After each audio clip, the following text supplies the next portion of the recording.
اللہ تعالیٰ کے فرمان۔ ترجمہ: تم اپنی جانوں کو لازم پکڑو، جب تم خود ہدایت پر ہوگے تو گمراہ لوگ تمہیں کوئی نقصان نہیں پہنچا سکیں گے کے بارے میں حضرت ابو ثعلبہ رضی اللہ تعالیٰ عنہ سے روایت ہے، انہوں نے کہا، سن لو، اللہ کی قسم، میں نے اس کے متعلق رسول اللہ صلی اللہ علیہ وسلم سے دریافت کیا تو آپ نے فرمایا، بلکہ تم نیکی کرنے کا حکم دیتے رہو اور برائی سے روکتے رہو، حتیٰ کہ جب تم دیکھو کہ بخل کی اطاعت کی جاتی ہے، خواہش کی اتباع کی جاتی ہے، دنیا کو ترجیح دی جاتی ہے اور ہر شخص اپنی رائے و عقل پر خوش ہے، اور تم دیکھو کہ ایک ایسا امر جس سے بچنا مشکل ہے، تو پھر تم اپنی جانوں کو لازم پکڑو اور عام لوگوں کے معاملے کو چھوڑ دو، کیونکہ آگے ایام صبر آنے والے ہیں۔ جس شخص نے ان ایام میں صبر کیا گویا اس نے انگارہ پکڑا۔ ان ایام میں عمل کرنے والے کے لیے 50 آدمیوں کے عمل کرنے کے برابر اجر و ثواب ہے۔ صحابہ نے عرض کیا، اللہ کے رسول، ان کے 50 آدمیوں کے اجر کی مانند؟ آپ صلی اللہ علیہ وسلم نے فرمایا، ان 50 آدمیوں کے اجر کی مانند جو تم میں سے ہیں۔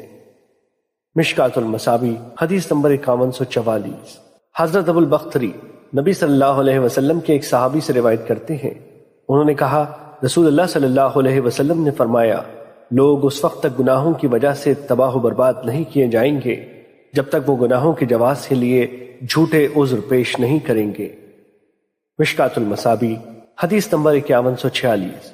حضرت عدی بن عدی کندی بیان کرتے ہیں، ہمارے آزاد کردہ غلام نے ہمیں حدیث بیان کی کہ اس نے میرے دادا کو بیان کرتے ہوئے سنا، انہوں نے کہا کہ میں نے رسول اللہ صلی اللہ علیہ وسلم کو فرماتے ہوئے سنا، بے شک اللہ تعالیٰ کچھ لوگوں کی نافرمانی کی وجہ سے سب لوگوں کو عذاب میں مبتلا نہیں کرتا حتیٰ کہ وہ اپنے سامنے برائی ہوتی دیکھیں اور وہ اسے روکنے کی طاقت رکھنے کے باوجود اسے نہ روکے۔ جب وہ اس طرح کے ہو جائے تو پھر اللہ عام و خاص، زیادہ اور تھوڑوں، سب کو عذاب میں مبتلا کر دیتا ہے۔ مشکات المصابی، حدیث نمبر 5147۔ حضرت انس رضی اللہ تعالیٰ عنہ سے روایت ہے کہ رسول اللہ صلی اللہ علیہ وسلم نے فرمایا، میں نے معراج کی رات کچھ آدمیوں کو دیکھا کہ ان کے ہونٹ آگ کی قینچیوں سے کترے جا رہے تھے۔ میں نے کہا، جبرائیل، یہ کون لوگ ہیں؟ انہوں نے بتایا، یہ آپ کی امت کے خطیب حضرات ہیں، یہ لوگوں کو تو نیکی کا حکم کرتے تھے مگر خود کو بھول جاتے تھے۔ اور ان کی روایت میں ہے، فرمایا، آپ کی امت کے وہ خطیب حضرات ہیں جو یہ کہتے تھے وہ کرتے نہیں تھے، وہ اللہ کی کتاب پڑھتے تھے لیکن عمل نہیں کرتے تھے۔ مشکات المصابی، حدیث نمبر 5149۔